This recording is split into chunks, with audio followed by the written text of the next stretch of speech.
శ్రీమాత్రే నమ. జయ గురు దత్తాత్రేయ నమ. ఈ వీడియోలో మనం 2025వ సంవత్సరం మే నెల 14వ తారీఖు రాత్రి సుమారుగా 9-10 గంటల మధ్యలో మిథున రాశిలోకి మారబోతున్న గురుగ్రహ ప్రభావం వివిధ రాశుల మీద ఏ విధంగా ఉండబోతుంది అని పరిశీలించినప్పుడు, ఏదైనా ఒక శుభగ్రహమే, అది మంచి చేసినా చెడు చేసిన జాతకుడికి చివరికి ఆనందాన్ని సంతోషాన్ని మిగిలిస్తూ ఉంటుంది.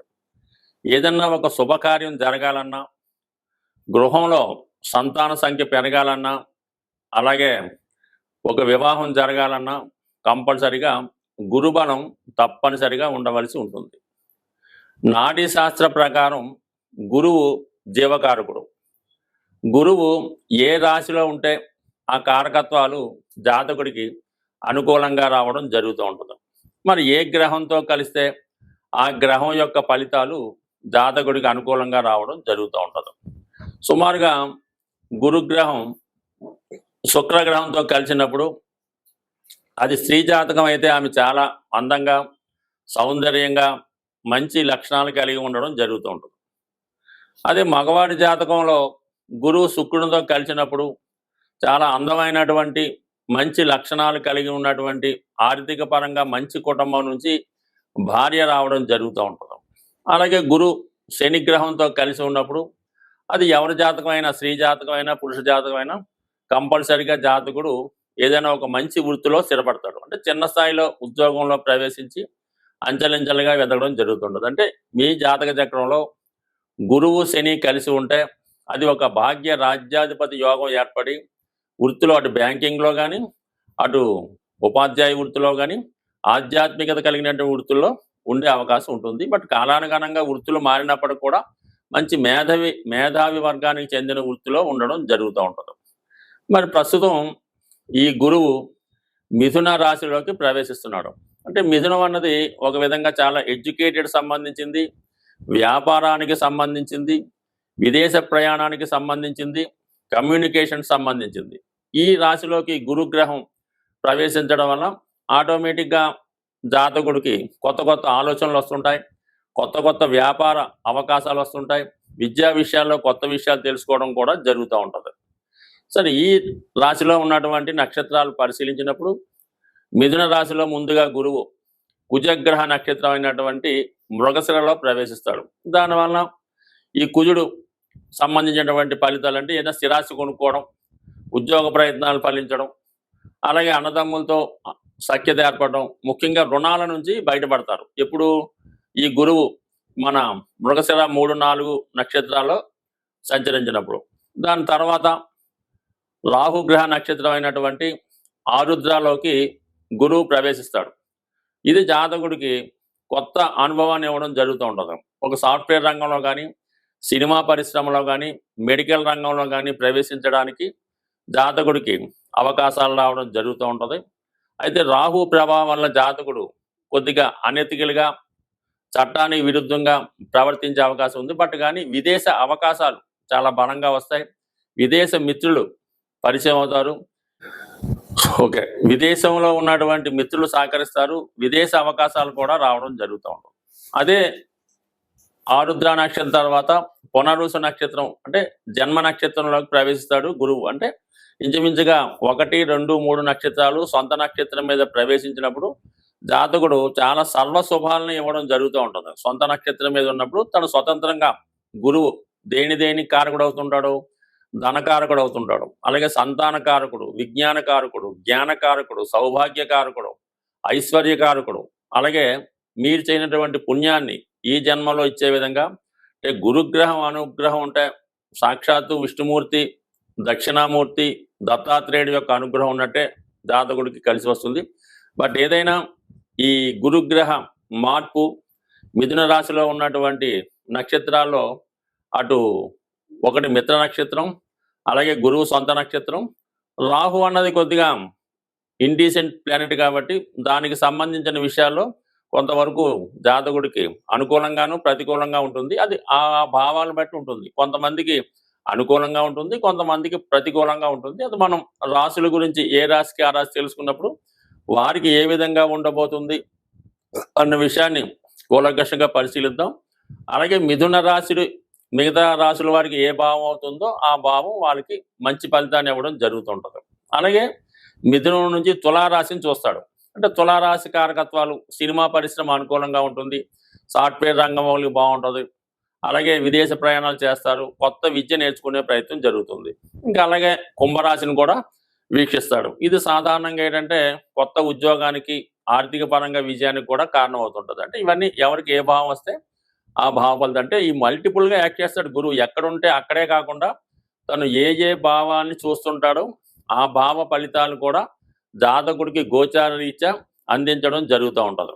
అలాగే మళ్ళీ ధనుసు రాశిని వీక్షించడం వలన ఆ ధనుసు రాశి వారికి, మిగతా ధనుసు రాశి ఏ రాశికి మిగతా రాశుల వారికి, వీళ్ళందరికీ కూడా అంటే గురువు మల్టిపుల్గా ఇంచుమించుగా అన్ని భావాలకి ఏదో ఒక విషయంలో మంచి ఫలితాన్ని ఇవ్వడం జరుగుతుంటారు. కాబట్టి ప్రతి ఒక్కరు కూడా గురువు యొక్క మార్పు కోసం చూస్తూ ఉంటారు. అంటే గురువు ఎప్పుడు మారుతాడో మనకు అనుకూలంగా ఉంటుందని ఎదురు చూస్తూ ఉంటారు. ఒక మంచి శుభముహూర్తం కుదరాలన్నా, అలాగే ఒక మంచి వివాహం సక్సెస్ అవ్వాలన్నా గురుబలం తప్పనిసరిగా ఉండాలి. మరి అటువంటి గురువు ఈ నెల 15వ తారీఖు నుంచి పూర్తిగా మిథున రాశి వారి మీద తన ఫలితాన్ని, ప్రభావాన్ని చూపుతున్నాడు. మిథున రాశితో పాటు ఇందాక చెప్పిన విధంగా మరొక 3 రాశుల మీద కూడా తన శుభ ఫలితాన్ని చూపడం జరుగుతుంటుంది. బట్ కూలంకషంగా డీటెయిల్గా ఏ రాశికి ఆ రాశి తెలుసుకునే ప్రయత్నం చేద్దాం. స్వస్తి. సింహరాశి వారికి లాభస్థానంలోకి వచ్చినటువంటి గురువు ఈ సంవత్సరం అంతా కూడా సకల శుభాల్ని, ఐశ్వర్యాన్ని కలిగించే అవకాశం ఉన్నది. ఏదైనా సింహరాశి వారికి మిగతా గ్రహాలన్నీ కూడా వ్యతిరేకంగా ఉన్నప్పటికీ కూడా, ఎందుకంటే వాళ్ళకి అష్టమ శని జరుగుతుంది కాబట్టి దానికి బదులుగా భగవంతుడిచ్చినటువంటి ఒక వరం లాంటిది ఈ గురువు ఇంచుమించుగా మనకి ఈ మే 15 నుంచి ఒక సంవత్సరం పాటు ఈ రాశి వారికి చాలా అండగా నిలబడి ఎటువంటి సమస్య వచ్చినా దాని నుంచి బయటపడవేయడం జరుగుతూ ఉంటుంది. మరి గురువు యొక్క కారకత్వాలు అంటే ముఖ్యంగా ధనకారకుడు. ఆర్థిక పరంగా మీ యొక్క ఆదాయం పెరుగుతుంది. చాలా కాలంగా ఆగిపోయినటువంటి ప్రమోషన్ కానీ ఇప్పుడు వస్తుంది. అలాగే కొత్త ఉద్యోగ ప్రయత్నాలు కూడా ఫలిస్తాయి. దాని తర్వాత ఏంటి, మీ యొక్క సంతానం మీకు చాలా చేదోడు వాదోడుగా ఉంటూ మీకు సహకరించడం జరుగుతుంటుంది. సాధారణంగా సింహరాశి, సింహలగ్నంలో ఉన్నవారికి ఎక్కువగా సంతానంతో పెద్ద అనుకూలత ఉండదు. అంటే వాళ్ళకి వీళ్ళకి అనుబంధం, ఆత్మీయం ఉన్నప్పుడు కూడా పెద్దగా సహకరించుకోవడం అన్నది కనబడదు. కానీ ఈ సమయంలో కంపల్సరిగా మీ యొక్క సంతానం, మీ యొక్క మిత్రులు, అలాగే మీ కన్నా ముందు పుట్టినటువంటి మీ అన్నదమ్ములు కంపల్సరిగా ఈ సమయంలో మీకు సహకరించడం జరుగుతూ ఉంటుంది. అటు మీరు కొత్తగా వ్యాపారం ప్రారంభించాలన్నా, ఒక రాజకీయ పార్టీలో చేరాలన్నా, లేదన్నా ఏదైనా ఒక పదవి కోసం మీరు పోటీ పడాలన్నా మీకు వీరి సహకారం లభించడం వల్ల కంపల్సరిగా మీకు ఏదైనా ఒక కాంపిటీషన్లో, పోటీలో విజయం లభించే అవకాశం ఉంటుంది. మరి ఈ గురువు ఈ రాశి వారికి 5వ స్థానాధిపతిగా, అష్టమ స్థానాధిపతిగా ఉంటాడు. ఇంకా 5వ స్థానం అనేది ఇందాక మనం అనుకున్నట్టు మీ యొక్క పూర్వ పుణ్యం మీకు కలిసి వస్తుంది. గత జన్మలో మీరు చేసినటువంటి పుణ్య ఫలితం ఏమైనా ఉంటే అది మీకు ఈ సమయంలో మీ పిల్లల రూపంలో మీకు సహకరిస్తారు. అలాగే మీకు మీ పిల్లల యొక్క అభివృద్ధి మీకు చాలా గర్వకారణంగా ఉంటుంది. అంటే మీ స్థాయిని మించి వాళ్ళ అభివృద్ధి రావడం జరుగుతూ ఉంటుంది. ఇక ముఖ్యంగా ఏంటంటే టాలెంట్, మీలో ఏదైనా విద్వత్తు, ప్రావీణ్యం, నైపుణ్యం ఉంటే అది ఈ సమయంలో మీరు దాన్ని ప్రూఫ్ చేసుకోవచ్చు.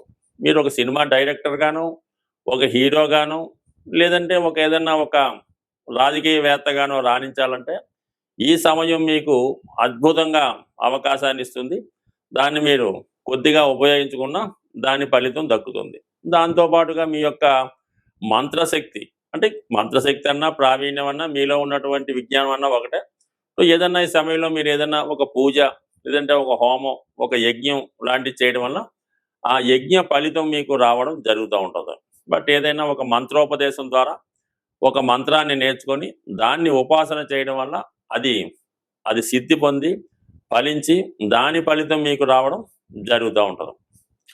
ఇక అష్టమాధిపతిగా లాభస్థితి, ఇది కంపల్సరిగా ఆకస్మిక ధన లాభాన్ని ఇస్తుంది. అంటే నిధులు అలాంటివి కాదు, కానీ మీరు ఏదైనా గతంలో ఎవరికన్నా అప్పిచ్చి ఉన్నా, ఒక చిట్టి ఏదైనా కట్టి ఉన్నా, ఇన్సూరెన్స్ లాంటిది కట్టి ఉంటే దాని యొక్క ఫలితం మీకు వడ్డీతో సహా రావడం జరుగుతూ ఉంటుంది. మీరు గతంలో ఏమైనా షేర్లు కొని ఉంటే, మీ పెద్దవాళ్ళు ఎవరన్నా మీ పేరుతో అయిన షేర్లో ఇన్సూరెన్స్ కట్టి ఉంటే వాటి యొక్క ప్రతిఫలం మీకు మీరు ఊహించగా ఎక్స్పెక్ట్ చేయనంత విధంగా మీకు సడన్గా దాని యొక్క ప్రతిఫలం మీకు రావడం జరుగుతూ ఉంటుంది. దాంతోపాటుగా మీ యొక్క అత్తవారి ధనం కానీ, పంపకం కానీ, ఆస్తి ఏమన్నా ఉంటే అది రావడం కానీ, లేదంటే మీకు ఏదైనా గతంలో ఎప్పుడైనా ఎక్కడ పనికిరాని భూమో ల్యాండో ఏదో ఉంటే అది ఎక్కువ విలువ రావడం వలన వాళ్ళే వచ్చి ఎక్కువ ధనం ఇచ్చి ఆ స్థలాన్ని, ఆ ఎసెట్ను కొని మీకు ఒక ఊహించినంత విధంగా ధనాన్ని ఇచ్చే అవకాశం ఉంది. బట్ ఏదైనా గురువు లాభస్థానంలో ఉన్నంత వరకు మీరు ఏ పని ప్రారంభించినా కంపల్సరిగా అది దైవ బలంతో మీకు అనుకూలంగా పని జరుగుతుంది. స్వస్తి.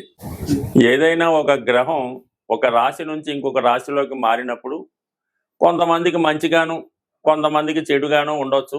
బట్ ఏదైనా ఏ జాతకం, ఏ గ్రహం కూడా ఎవరికి అపకారం చేయదు, అలాగే ఎవరికి పూర్తిగా ఉపకారం చేయదు. మనం చేసుకున్న దాన్ని బట్టి, ఆ గ్రహాన్ని మనం అనుసరించిన దాన్ని బట్టి ఆధారపడి ఉంటుంది.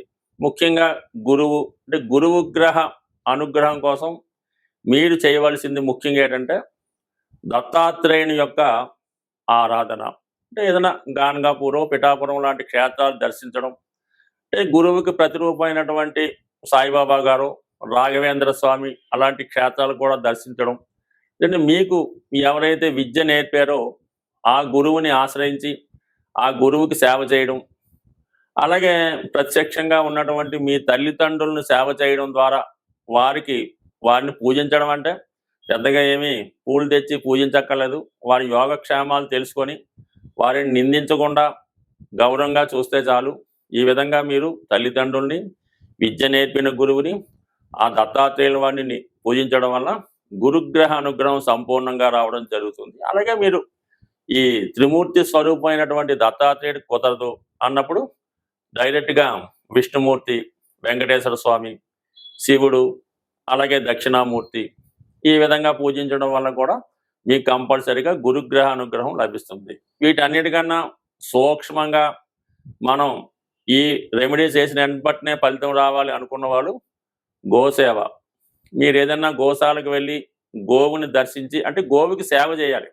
ఆ గోశాల శుభ్రంగా తుట్టడం, ఆ గోవుకి శుభ్రంగా మంచి గాలి తగిలేలాగా ఓ పెద్ద ఫ్యాన్ ఏర్పాటు చేయడం, అక్కడ పరిసరాలు శుభ్రంగా ఉంచి ఆ సేవ చేయడం వల్ల ఇమీడియట్గా మీకు ఫలితం రావడం జరుగుతూ ఉంటుంది. ఆ విధంగా చేయనా పర్వాలేదు. ఏదన్నా మరి ఒక దేవాలయాన్ని చాలా శుభ్రంగా పరిశుభ్రంగా తుడిసి, సీపుడితో తుడిసి, కల్లాపు జల్లి ఆ దేవాలయంలో సేవ చేసిన మీకు గురుగ్రహ అనుగ్రహం సంపూర్ణంగా లభిస్తుంది. ఒక మాట ఏంటంటే గురుగ్రహ అనుగ్రహం ఉంటేనే మిగతా గ్రహాలన్నీ కూడా అనుకూలిస్తాయి. గురుగ్రహ అనుగ్రహం లేని రోజు మీరు ఏ గ్రహానికి, ఏ దేవతకి ఎన్ని రకాల పూజ చేసినా ఏ విధంగా కూడా ఫలితం లభించదు. స్వస్తి.